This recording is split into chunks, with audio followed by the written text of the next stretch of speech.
Fortnite Chapter 4 Season 4 is just around the corner, and that means I'm legally obligated to complete this challenge again, which is why in this video I'm going to show you how I unlocked the Tier 100 Optimus Prime in one day. As always, these videos are inspired by Luke TheNotable, and I've done this challenge 6 other times already, so if you're new here, go check out the backlog. And with that, let's roll out into Game 1. In tradition, I bought the level up pack and the battle pass with code Zeywerks, and then accidentally queued for zero build. My first quest completed was to land at Frenzy Fields. I got into a fight with an AI Trog, and embarrassingly I almost died trying to line up some pistol shots. I got some fishing done before a real player swung over to me and I got gunned down. Remind me to never play zero build again. Being able to place a wall has been burned into my brain for the past 5 years. I didn't even earn 1 level in Game 1, so I tried to line up a better route for Game 2. I landed in some trees and proceeded to miss every shot against the enemy nearby.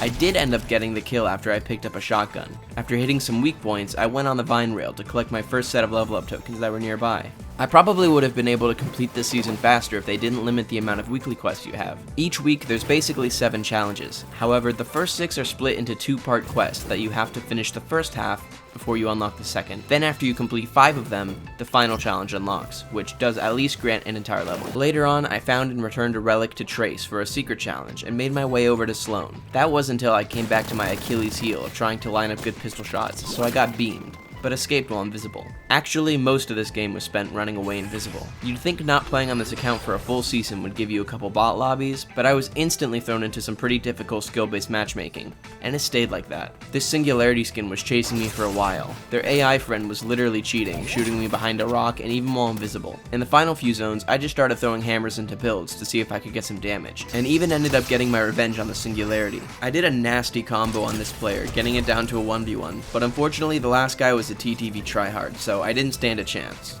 I ended the game at 2nd place and level 13. I switched over to Team Rumble for Game 3. I was focusing on a few specific quests like flapjack rifle damage and SMG kills, and even found a moment during a fight to pop some vehicle tires. For some reason in this game, the challenges weren't appearing on the screen. Like here for example, I have no idea what I actually did, but I got XP, so that's all that matters. I also had a ton of supercharged XP, so I was just getting a lot for doing anything. We lost that game, but I went up 7 levels, leaving me at level 20. Game 4 I landed Creaky Compound, and basically did nothing for half the game, until I found some level up tokens in Rumble Ruins. Then I did this for a very long time. Later on I got this nice shot on Werehog Sonic, and that completed a quest to deal damage in water.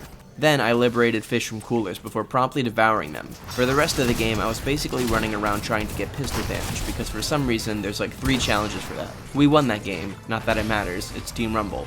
I landed back at Creaky Compound for Game 5. I only just unlocked the stage to search chests there, so even though I looted their last game, I didn't actually have the challenge yet. I saved this innocent player from getting attacked by a raptor, so I tamed it and took it for a spin. I was flying around when I spotted another set of level up tokens.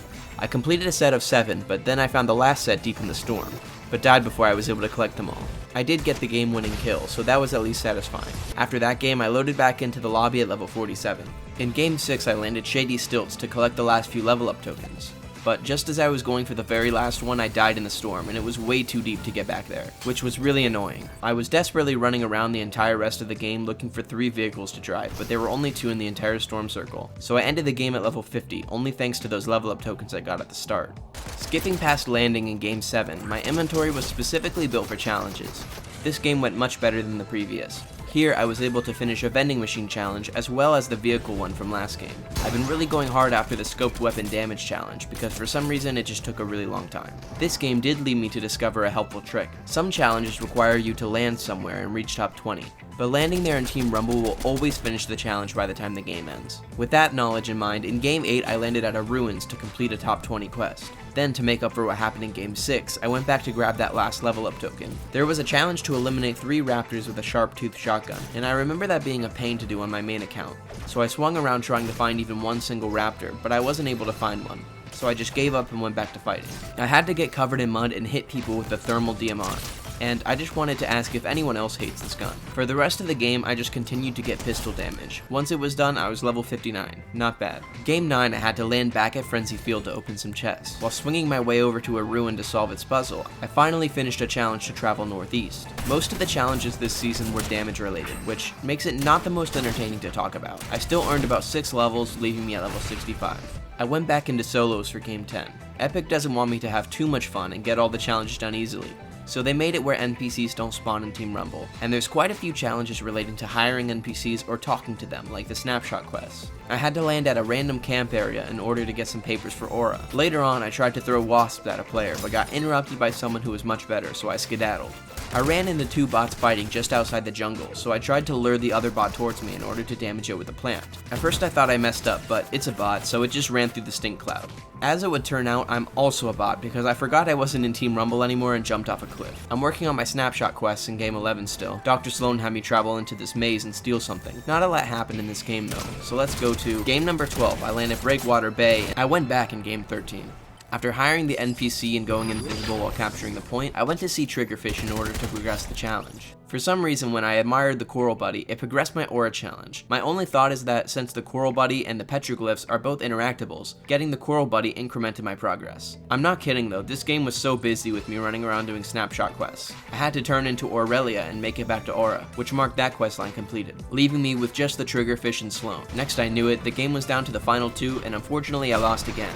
But this series isn't about me winning, it's about getting levels, and I'm level 78, so we're almost there. I landed in the middle of nowhere for Game 14. I was looking for an NPC, but it just didn't spawn, so I eventually left. I had to open vaults using a keycard, and the player who eliminated the boss was distracted in a fight, so I just took the key and opened it and ran away. I traveled all the way across the map in order to get a second vault open, and this one I actually got to loot. Way later on in the match, I went full circle back to my drop spot, and for some reason this time the NPC was there. I played like a real man this game, hiding in bushes. In the final zones, I got a nasty beam on this player. This time I used my common sense and experience from the previous games to get off high ground, so I wouldn't die of fall damage. I ran out of materials, but after eliminating the 3rd guy remaining, I felt a slight confidence. And so like the players before me, all I had to do was shoot his builds and he fell to his death, leaving me with a nice win and at level 81. Game 16, I landed back to meet my old friend Triggerfish, but made my way over to the jungle to bounce on 3 hop flowers. I went north to dig up some stuff for Sloan and to talk to Turk and Riptide. Despite my really good loot, I got sniped, leaving me at level 87. If you were wondering what happened to Game 15, I skipped it because it was boring. Unlike Game 17, but that's alright, because in Game 19, I couldn't handle it anymore, so I switched back to Team Rumble for Game 20. Just for fun, I finished off the last of my Summer Meowscles challenge. It was your average Team Rumble game. I was mostly here to complete my Triggerfish quest to get 20 headshots. All the fighting got me to level 92. In Game 21, I landed at the north end of the map to fight Turk and Riptide. Then, I had to drive all the way back over to Triggerfish, and finally finished his quests, meaning I was now completely done with the Snapshot quests. I didn't even get a second to react to my death here. I got comboed with an explosive repeater and mammoth pistol. This is where I finally went into the pit for some creative XP. There wasn't a lot to talk about, but the XP turnout was really good, so I left the game at level 98.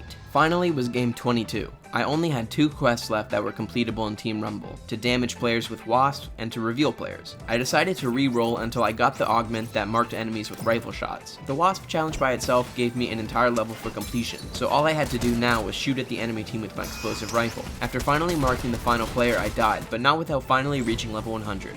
I was very happy, so I did a little dance. After that game was over, I went back to the lobby and spent my battle stars to finally unlock Optimus Prime. This was my second fastest time for this challenge, but still a long shot from the 4 hours it took me for Spider-Gwen. Anyways, with that, I've once again unlocked the Tier 100 skin in one day. I hope you enjoyed the video, and like always, I'll see you next time.